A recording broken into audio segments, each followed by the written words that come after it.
Tête à tête, Félix Tshisekedi et Évariste Ndayishimiye. Ce mardi, les deux chefs d'État se sont mis d'accord sur 4 mémorandums d'entente. Augustin Matata Ponyo en résidence surveillée, il a été auditionné pour la deuxième fois dans l'affaire de zaïrianisation qui l'oppose au parquet général près la Cour constitutionnelle.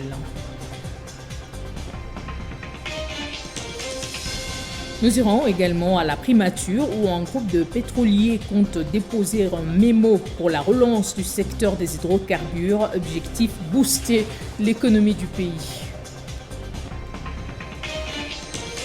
Et puis une pétition en attente de 100 000 signatures a été lancée ce 13 juillet contre la SNEL et la Régie des eaux. L'initiative est de l'ASBL Génération Congo Nouveau. Détail dans ce journal. Allez, vous êtes nombreux à nous suivre et vous faites bien. Très heureuse de vous retrouver pour vous informer. D'abord, cette information, le pape François qui a rendu ce mardi un hommage au cardinal Laurent Mosengo décédé dimanche en France, évoquant le courage et la contribution significative d'un homme très impliqué dans la vie politique et sociale de la République démocratique du Congo, exprimant sa tristesse dans un message de condoléances. Le souverain pontife a décrit l'archevêque émérite de Kinshasa comme un exégète et un homme de science, ainsi qu'un grand homme spirituel attentif aux besoins des fidèles et rempli de détermination. Rencontre ce mardi à Kinshasa entre les chefs d'État congolais et burundais. Félix Tshisekedi et Évariste Ndayishimiye se sont mis d'accord sur 4 mémorandums d'entente. Il s'agit entre autres du développement, maintien et renforcement de la paix, la défense et la sécurité, mais aussi la facilitation des échanges commerciaux. Il s'agit de mémorandums d'entente en matière de développement, du maintien et du renforcement de la paix, la défense et la sécurité. Le mémorandum d'entente sur la facilitation des échanges commerciaux, celui d'entente sur le développement de chemins de fer à écartement standard, ainsi que sur les consultations politiques et diplomatiques. Au cours d'un point de presse co-animé par les deux chefs d'État à la rotonde du Palais de la Nation, le président burundais a présenté au président Félix Antoine Tshisekedi au peuple congolais ses condoléances les plus attristées à la suite du décès de Laurent Mosengo Passignan, l'archevêque émérite de Kinshasa. Il a qualifié de très riche et de parfaite entente l'entretien qu'il a eu avec le président Félix Antoine Tshisekedi. Car, dit-il, le peuple congolais et burundais sont liés par la géographie, l'histoire et la langue. Ces échanges ont porté sur des sujets bilatéraux de la région des Grands Lacs et de l'ensemble du continent. Parlant des infrastructures, le président burundais a laissé entendre que la construction des chemins de fer entre les deux pays va améliorer la libre circulation des populations et de toute la région. Pour le président Félix-Antoine Tshisekedi, il s'agit d'un entretien de fraternité, de solidarité et de rapprochement entre les deux peuples. Il était question de mettre en commun nos forces, énergie et intelligence pour amener la paix dans la région. Les deux chefs d'État ont également abordé l'épineux problème de la crise sanitaire de Covid-19. Le sénateur Augustin Matata Ponyo en résidence surveillée. Ce mardi, il a été auditionné pour la deuxième fois dans l'affaire de zaïrianisation qui l'oppose au parquet général près la Cour constitutionnelle.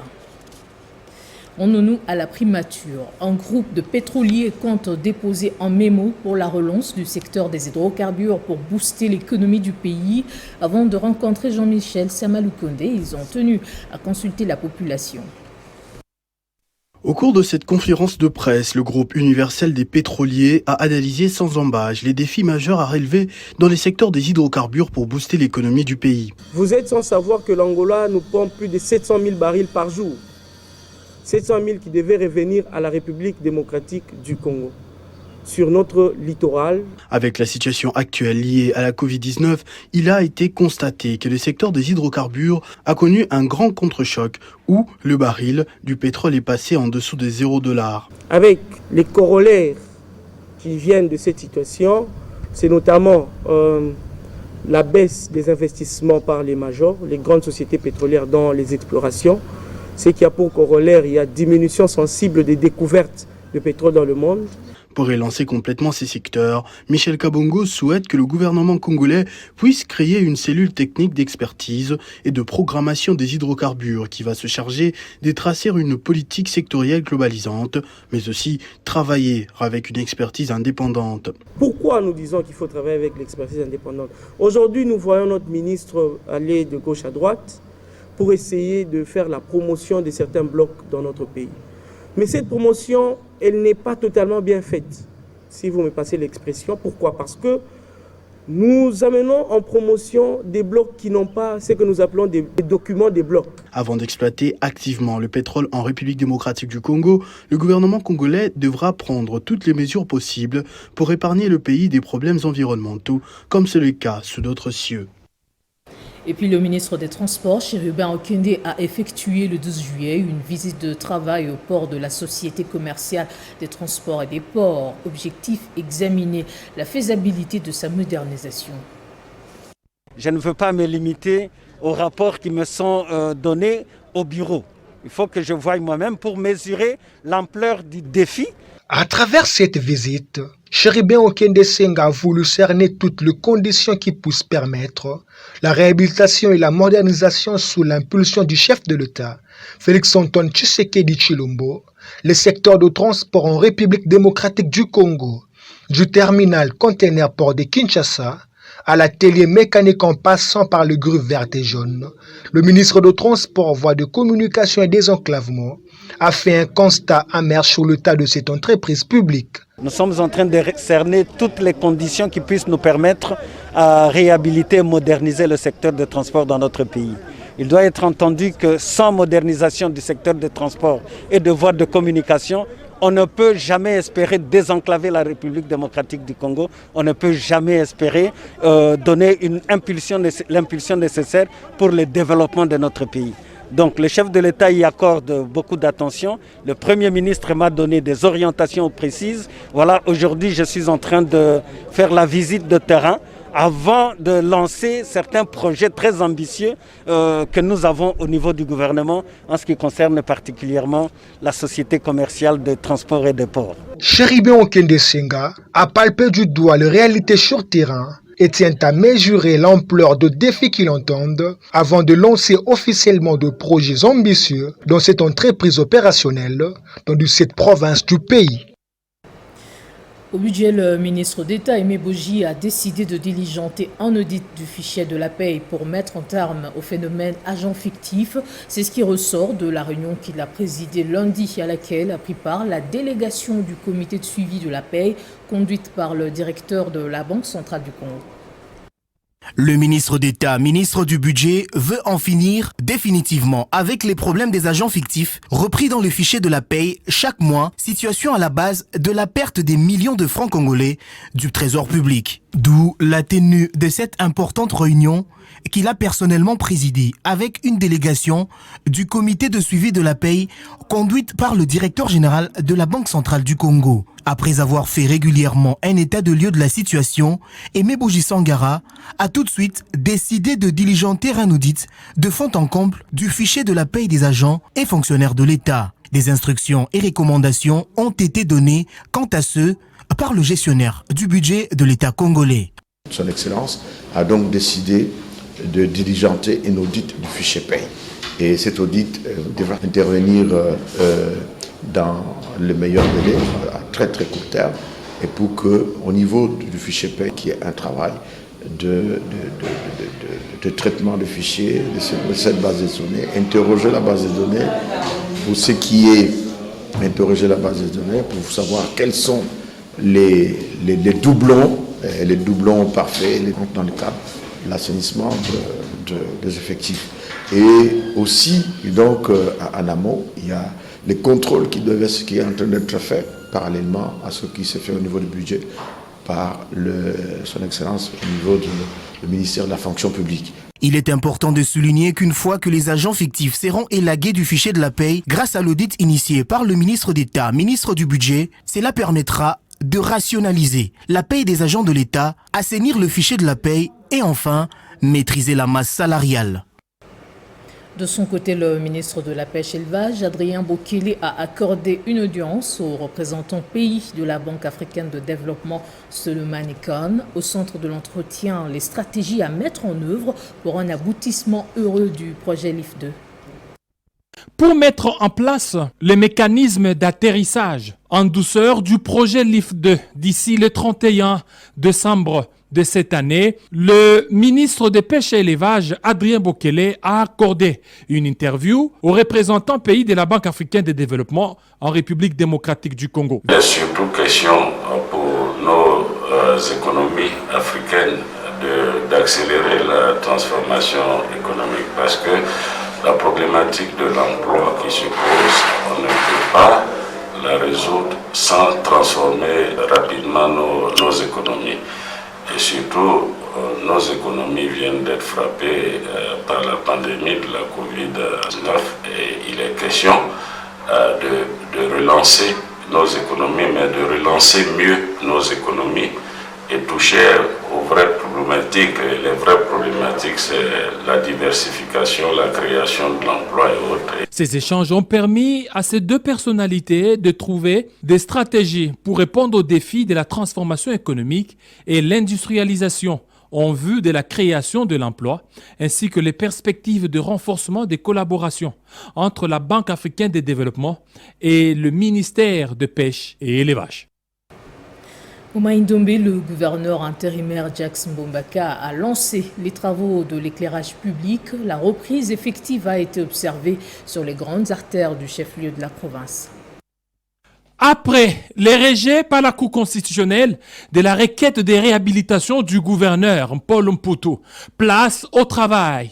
Et c'est le gouverneur ad interim Jacques Mbombaka qui lance cette fois-ci les travaux de l'éclairage public dans la ville d'Inongo. Et Inongo ne sera plus dans le noir ces derniers jours.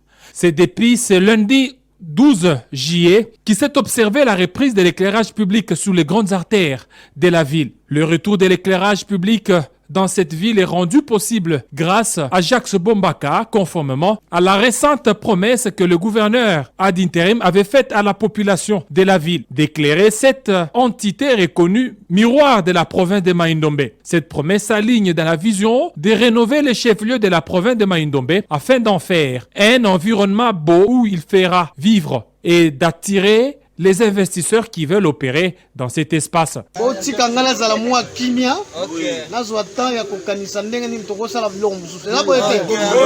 Le gouverneur ad interim a, devant cette population qui s'était amenée à sa résidence privée, indiqué que cette phase n'est que essai et promet plusieurs autres projets au profit de la population maïndobienne, tout en commençant d'abord à Inongo, chef-lieu des institutions provinciales. Il est à noter que cette électrification est allée jusqu'à 1h du matin de ce mardi.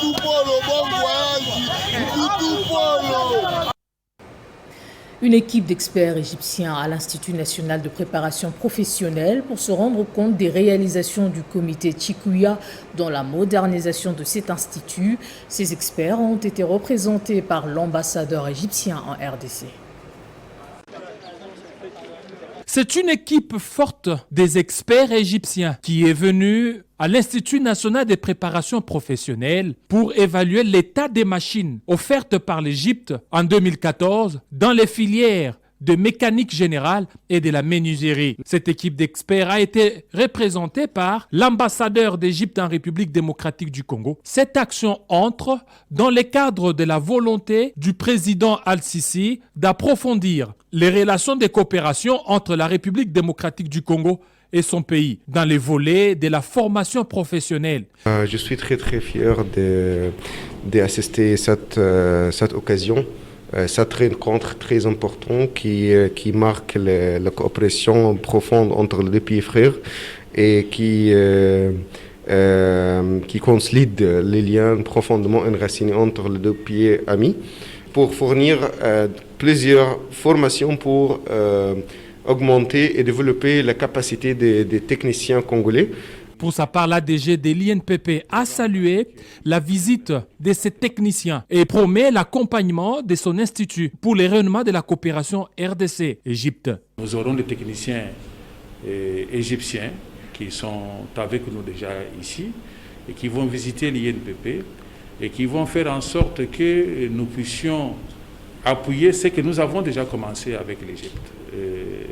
C'est notamment dans le domaine agricole. Nous avons besoin de techniciens de très haut niveau. Vous avez entendu qu'ils viennent du département militaire en charge de la production civile. Donc, si chez eux les militaires produisent, pourquoi pas, nous aussi nous ne pouvons pas produire. VT, tout est bien qui finit bien. Les deux délégations se sont séparées dans une bonne ambiance. Une pétition en attente de 100 000 signatures a été lancée ce mardi contre la SNEL et la Régie des eaux, initiative de l'ASBL Génération Congo Nouveau. Son coordonnateur, Camille Kalele, dit s'appuyer sur l'article 48 de la Constitution pour porter en accusation les deux entreprises publiques devant les instances judiciaires. Bien que regorgeant un potentiel hydraulique important en eau douce ainsi qu'en production en énergie électrique, la République démocratique du Congo souffre d'une carence dans la desserte en eau et en électricité. Au cours d'une matinée de réflexion et d'information en son siège national à Kinshasa, le coordonnateur national de l'ASBL Génération Congo Nouveau a expliqué à la population la motivation de la pétition lancée contre la SNEL et la Régie des eaux. L'État prévoit des mécanismes dans la Constitution pour y arriver. C'est pourquoi nous avons initié cette opération. Donc elle n'est pas seulement sur Kinshasa, elle est sur toutes les 26 provinces. Les gens signent au moment opportun, une fois qu'on aura atteint 100 000 signatures ou plus, nous allons approcher la justice de notre pays. Cette démarche, explique l'ancien secrétaire général du Parti travailliste, est basée sur une approche constitutionnelle. Parce que comme vous savez, la Constitution, qui est la loi mère de notre pays, prévoit en son article 48 que tout Congolais a droit à accéder à un logement décent, à l'eau potable, mais aussi à l'énergie électrique. L'initiative, déjà soutenue par une centaine de citoyens dès son lancement, Camille Kalele appelle les Congolais de tous bords à apposer leur signature sur la pétition en circulation. La Fondation Panzi du Dr Denis Mukwege forme les prestataires des soins de 13 structures de la capitale et les infirmiers superviseurs de zones de santé sur la prise en charge des survivants des violences sexuelles. Cette formation s'inscrit dans le cadre du projet de la prophylaxie post-exposition. La rupture des stocks des médicaments est l'une des causes de la défaillance des soins en faveur des victimes de violences sexuelles. Mais à cela s'ajoute également le manque de formation nécessaire de certains prestataires sur les kits de prévention et le protocole national pour la prise en charge des survivants des violences sexuelles. C'est à ces problèmes que tente de répondre la Fondation Panzi depuis un certain temps dans les structures sanitaires qui ont adopté son modèle de prestation à ce sujet. Nous intervenons aujourd'hui dans le cadre de pouvoir apporter les ressources avec la Fondation Panzi à la division provinciale de la santé Kinshasa pour pouvoir développer cette formation qui aidera à renforcer la capacité des prestataires des formations sanitaires de Kinshasa. Durant 8 jours, soit du 11 au 18 juillet, ces structures de Kinshasa vont apprendre à conditionner les médicaments en paquet kit PEP, à faire le suivi des consommations des médicaments à travers l'outil GBV Tracker. Une prise en charge holistique que nous faisons à Panzi dans notre cadre avec le professeur Denis Mukwege, prix Nobel de la paix 2018. Nous avons développé à la prise en charge holistique de la prise en charge de ce patient qui ont subi des violences sexuelles basées sur le genre. Le projet prophylaxie post-exposition PEP est développé dans 2 provinces, dans les zones de santé de Kinshasa et dans le sud Kivu. Il vise de manière générale à améliorer dans les 72 heures la santé des survivants des violences sexuelles. Là-bas, il s'est tenu en marge de la Journée mondiale de la population, l'agenda de la population organisée par la direction provinciale de la nouvelle citoyenneté. Le gouverneur intérimaire Fifi Masuka s'est fait représenter par le ministre de l'Environnement, Alain Katenga. Des questions de développement sur différents thèmes ont caractérisé les 2 jours de l'agenda de la population. Les politiques exercées dans différents secteurs dont l'environnement, la santé, le genre, ainsi que les mines au Lualaba ont été présentés par les orateurs. Les échanges étaient fructueux entre les participants. Alain Kantenga, représentant Madame le vice-gouverneur, a salué l'initiative dans son mot de clôture. Il est très important, au lieu que nous allons peut-être nous promener, mais on a échangé. Vous avez senti que les uns et les autres, chacun dans son domaine de formation scientifique, il s'est retrouvé, il s'est dit voilà, ça c'est telle théorie, ça c'est ceci, et donc ça fait la beauté. Bien, mes amis de la presse, très chers compatriotes et distingués invités, je crois que c'est par ces mots que nous déclarons clos l'atelier, l'assise de ce jour. Merci beaucoup. Ce rendez-vous a apporté plus dans la conscientisation des dirigeants et des dirigés, selon Félim Benga. Allez-y comprendre que chacun de nous va jouer une action majeure, un rôle majeur dès aujourd'hui dans son environnement, dans son quartier, dans les services où il travaille, et chacun de nous va apporter un résultat par rapport aux attentes du plan quinquennal du gouvernement provincial et même par rapport à l'attente de la vision du chef de l'État. L'agenda de la population était un moment de partage d'idées et d'appel à la responsabilité de toute la population pour le développement de la République démocratique du Congo. Restons dans cette province où le gouvernement a pris en charge les frais de participation aux épreuves hors session de l'examen d'État édition 2020-2021. L'annonce a été faite lors du lancement de ces épreuves par Fifi Masuka qui a choisi l'Institut technique de Mutoshi de Kolwezi pour le coup d'envoi.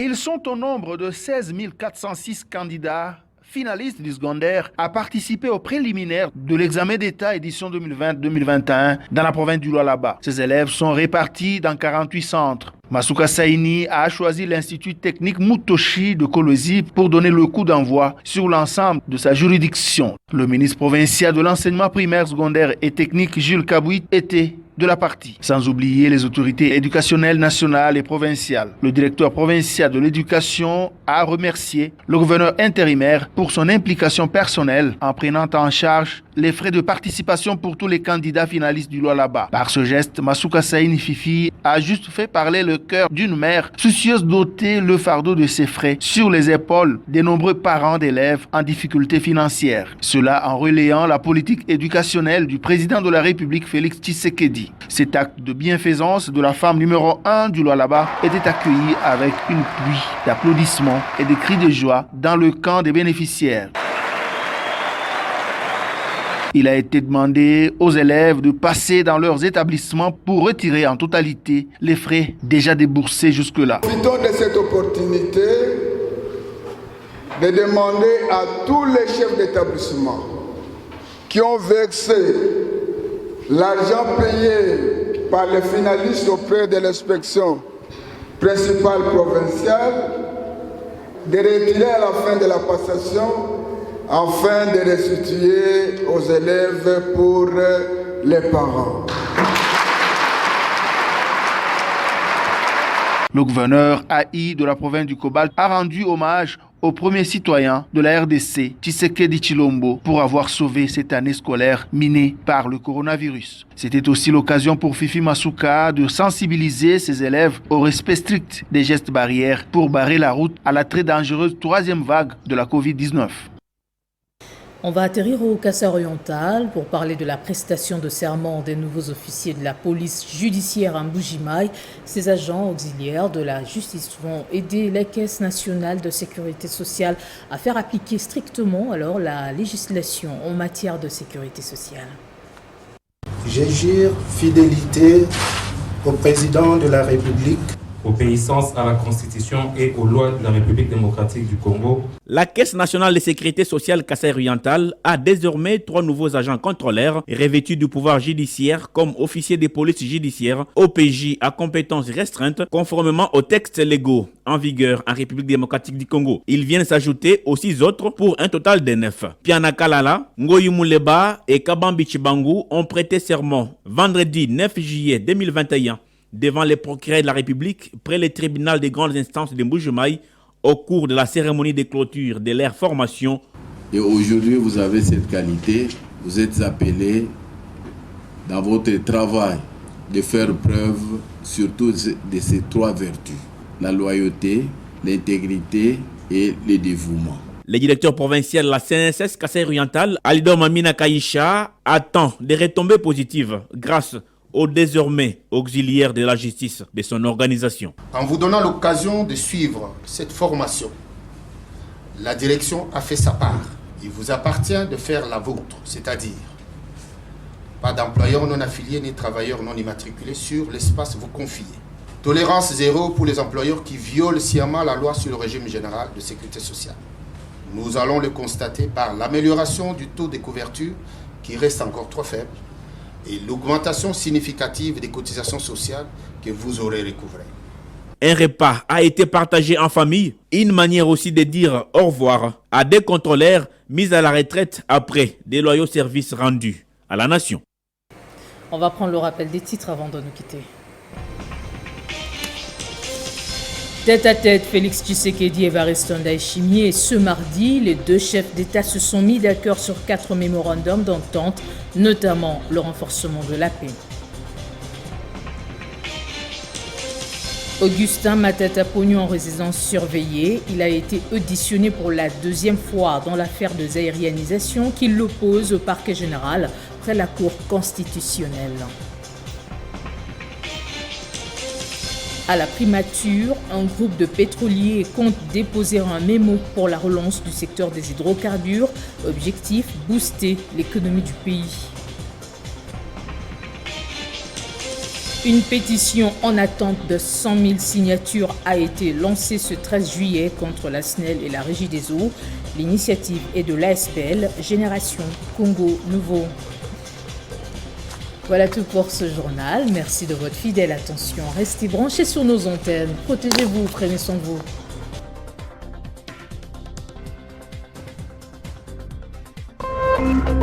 Téléchargez les infos Télé 50 sur www.tele50.cd. Message de condoléances à l'occasion du décès du cardinal Laurent Mosengo Passignan. Le parti politique Alliance des forces pour le bien-être des Congolais, AFBC en sigle, dont l'initiatrice est Dr Ilunga Nkulunene, a appris avec consternation le décès inopiné de son éminence, le cardinal Laurent Mosengo Passignan, à Paris le week-end dernier. À cet effet, l'AFBC salue à juste titre la contribution de ces valeureux hommes de Dieu dont la mission ecclésiastique était intimement liée dans les processus de la démocratisation et de la recherche de la paix dans notre pays, ainsi que celui de l'unité du peuple congolais. L'AFBC gardera de cet auguste personnage un souvenir émis et inaltérable à travers ses nombreuses qualités, notamment des rassembleurs, d'hommes de dialogue, d'hommes épris de justice. À cette occasion, l'AFBC joint sa voix à celle de l'ensemble de la population congolaise afin de présenter ses condoléances les plus attristées à la famille biologique de l'illustre disparu ainsi qu'à tous les dirigeants et fidèles de l'Église catholique. Que son âme repose en paix. Adieu, Tata Cardinal. Ainsi fait à Lubumbashi le 13 juillet 2021 pour l'AFDC, apôtre Christian Numbi, président national. Aïe.